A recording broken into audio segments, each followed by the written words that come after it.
నియోజకవర్గంలో రైతులు పంట పండించేటువంటి విస్తీర్ణం 1,48,000 ఎకరాలు బాన్సువాడ కాన్ఫరెన్స్. ఇందులో 95,000 ఎకరాలు నిజాం సాగర్ ఆయకట్టు కింద ఉంది. ఒక 25,000 ఎకరాలు లిఫ్ట్ ఇరిగేషన్ల కింద ఉన్నది.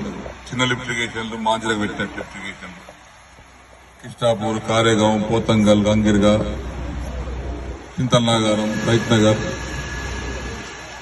ఇవన్నీ 25,000 ఎకరాలు ఉన్నాయి.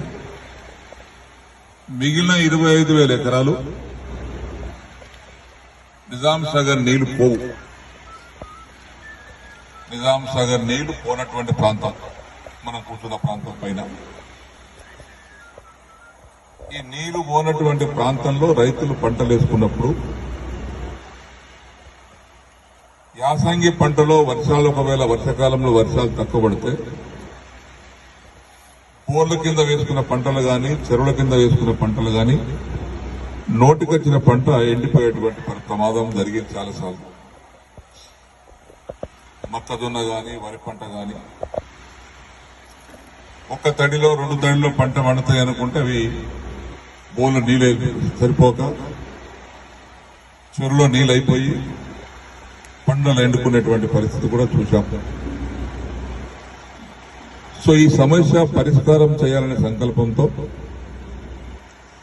నిజాం సాగర్ నీరు పోనటువంటి ప్రాంతానికి కూడా నిజాం సాగర్ నీటిని తీసుకెళ్లాలనే సంకల్పంతో